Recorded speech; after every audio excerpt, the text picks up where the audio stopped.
বন্ধুরা, স্ত্রী ছাড়া এই এক স্ত্রীর সাথে সম্বন্ধ বানানো পাপ নয়।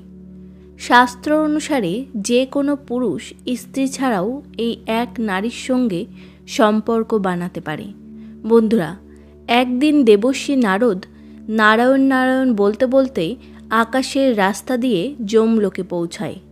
যমলোকে যমরাজ বিশাল বড় সিংহাসনে বসেছিলেন। ওনার সাথে চিত্রগুপ্তও বসেছিলেন। দেবর্ষী নারদ যখন সেখানে পৌঁছান তখন যমরাজ দেবর্ষীকে সেখানে আসতে দেখে ওনাকে স্বাগত জানান এবং ওনাকে প্রণাম করে বলেন, হে দেবর্ষী, আসুন, আপনার আগমনে এই যমলোক ধন্য হয়ে গেছে। তখন দেবর্ষী নারদ বলেন, হে মৃত্যু এবং ন্যায়ের দেবতা যমরাজ, আপনাকে প্রণাম।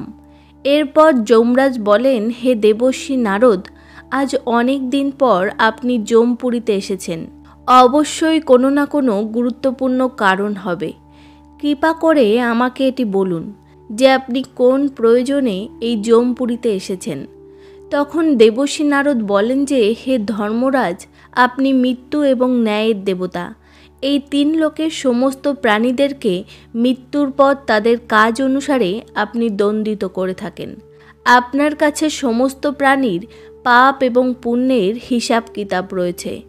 পাপী মানুষদের আপনি নরকে দেন আর পুণ্য মানুষদের আপনি স্বর্গে পাঠিয়ে দেন। এই জন্য আপনি মানুষের সমস্ত পাপ এবং পুণ্যকর্মের ব্যাপারে জ্ঞান রাখেন। আমি আপনার কাছে একটি অনেক বিচিত্র প্রশ্ন নিয়ে এসেছি। কৃপা করে আপনি আমার এই কথাটার উত্তর দিন। তখন যমরাজ বলেন, আপনি সত্যই বলেছেন। আমার কাছে তিন লোকের প্রাণীদের হিসাব কিতাব রয়েছে, কারণ স্বয়ং প্রভু এই কাজটি আমাকে দিয়েছে। আমি প্রভুর আদেশে এই মানুষের পুণ্য আর পাপ কাজে দণ্ড দিয়ে থাকি। হে দেবর্ষী নারদ, আপনার মনে যে প্রশ্ন বা জিজ্ঞাসা আছে আপনি সেটা নিশ্চিন্তে বলুন। আমি আমার সামর্থ্য অনুসারে আপনার প্রশ্নের উত্তর দেওয়ার চেষ্টা করব। তখন দেবর্ষী নারদ বলেন, হে যমরাজ, শাস্ত্র বলে থাকে শুধুমাত্র একজন পুরুষকে একজন নারীর সঙ্গেই বিবাহ করা উচিত এবং একজন নারীর সঙ্গেই সম্পর্ক বানানো উচিত।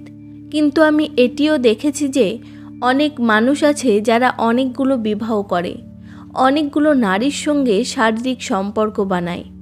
এটা কি পাপ নয়? এমন মানুষকে কি নরকে যেতে হয় না? এটার ওপর আপনার মতামত আমি জানতে চাই। এছাড়াও কোন পুরুষ একের বেশি নারীকে বিবাহ করতে পারবে? কৃপা করে আপনি আমার এই সব প্রশ্নের উত্তর দিন। তখন যমরাজ বলেন, আপনি সমস্ত মানব জাতির জন্য উচিত প্রশ্নই করেছেন। সংসারে মানুষ একের থেকে অধিক বিবাহ করতে পারবে কি পারবে না এটার উত্তর দেওয়ার আগে আমি আপনাকে একটি কথা শোনাচ্ছি। এই মহান কথাটির মধ্যে আপনি আপনার সমস্ত প্রশ্নের উত্তর পেয়ে যাবেন। এই জন্য এই কথাটিকে ধ্যানপূর্বক অবশ্যই শুনুন। যে ব্যক্তি এই কথাটিকে ধ্যানপূর্বক শোনে আমি তার 32টি অপরাধ মাফ করে দিই।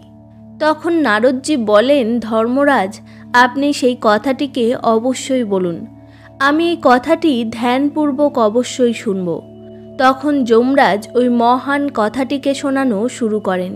বন্ধুরা, কাহিনী শুরু করার আগে কমেন্টে জয় শ্রীকৃষ্ণ অবশ্যই লিখবেন। তো চলুন কাহিনী শুরু করা যাক। যমরাজ বলেন, প্রাচীনকালে মধ্যদেশে একটি অত্যন্ত সুন্দর নগরী ছিল। ওই নগরে একটি অত্যন্ত গুণবান এবং বলবান এবং সুন্দর রাজা ছিলেন, যার নাম ছিল ধর্মপাল। ধর্মপাল একজন ন্যায়প্রিয় রাজা ছিলেন। ওনার প্রজারা ওনার ওপর সন্তুষ্ট ছিলেন। রাজাও নিজের প্রজাদের ভালোভাবে দেখাশোনা করতেন এবং তাদের প্রয়োজনীয় জিনিস প্রদান করতেন। মহারাজের সুকন্যা নামের একটি স্ত্রী ছিলেন। তিনি অত্যন্ত গুণবান, চরিত্রবান এবং পতিব্রতা নারী ছিলেন।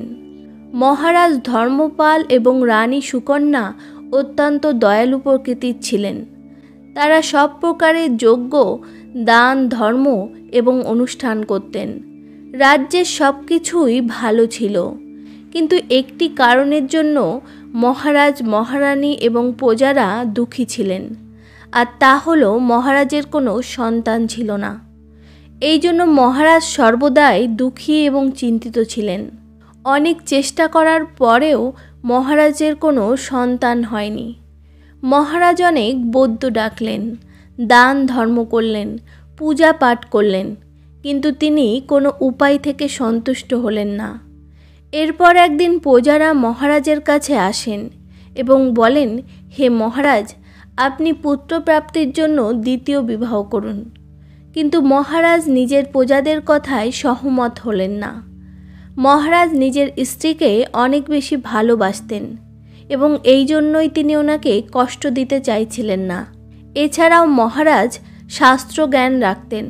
এক পুরুষকে শুধুমাত্র এক নারীর প্রতি একনিষ্ঠ এবং সম্পর্ক রাখা প্রয়োজন। এক স্ত্রী থাকলে কখনো অন্য নারীকে বিবাহ করা উচিত নয়। যেমনভাবে একজন নারী দুইজন পুরুষের সাথে থাকতে পারে না, ঠিক তেমনভাবে একজন পুরুষের সাথে দুইজন স্ত্রী থাকতে পারে না। যে পুরুষ নিজের স্ত্রী থাকতেও অন্য নারীর সঙ্গে সম্পর্ক বানায়, সে ঘোর পাপ করে আর তাকে নরকে যেতে হয়। এই জন্য মহারাজ দ্বিতীয় বিবাহ করতে চাইছিলেন না।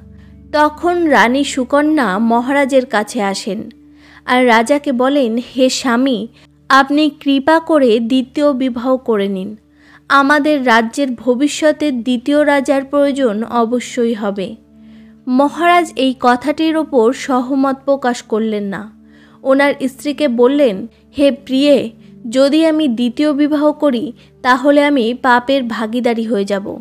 আমাকে নরকে যেতে হবে আর তার পাশাপাশি তোমাদের দুজনকে সমান সময় দিতে হবে। এর থেকে তোমরা দুজনেই অসুখী হবে। আর তুমি বলো, তুমি কি আমার দ্বিতীয় বিবাহে খুশি থাকতে পারবে?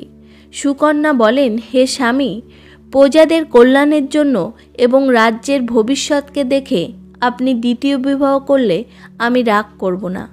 আমি আমার সতীনকে আমার বোনের মতো মনে করব। কৃপা করে সংকোচ করবেন না, এতে আমার মনে বিন্দুমাত্র কষ্ট হবে না।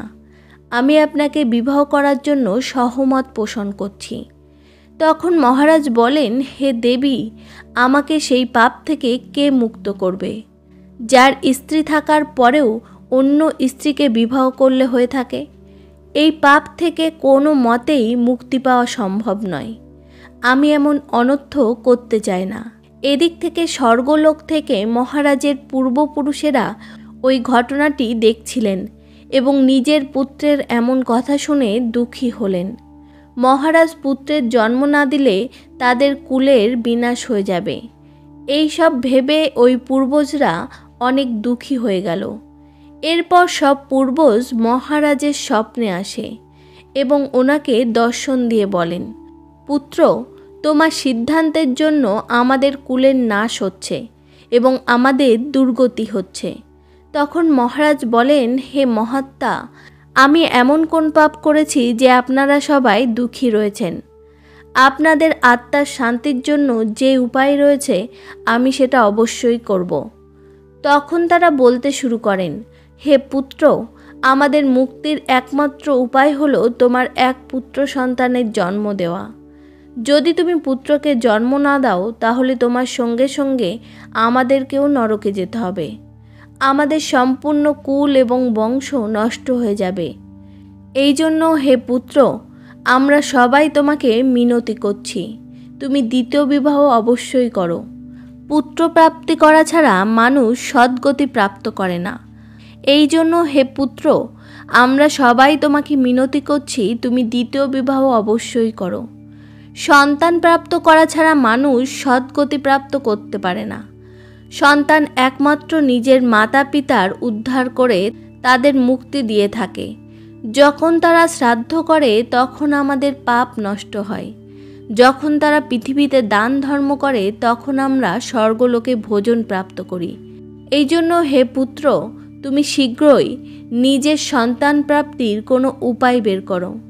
এই সব কথা শোনার পরও মহারাজ দ্বিতীয় বিবাহ করার জন্য রাজি হলেন না। এরপর সব পূর্বজ মিলে যমরাজের কাছে চলে গেলেন এবং ওনাকে মিনতি করে বললেন, হে ধর্মরাজ, কৃপা করে আপনি আমাদের সাহায্য করুন। আমাদের পুত্রের কোনো রকমের কোনো সন্তান নেই। কৃপা করে আপনি আমাদের পুত্রের দ্বিতীয় বিবাহ করার জন্য আজ্ঞা দিন। তখন যমরাজ বলেন, হে মহাত্মারা, আমি অবশ্যই আপনাদের পুত্রকে বোঝানোর চেষ্টা করব এবং তাকে দ্বিতীয় বিবাহ করার জন্য আদেশ দেব।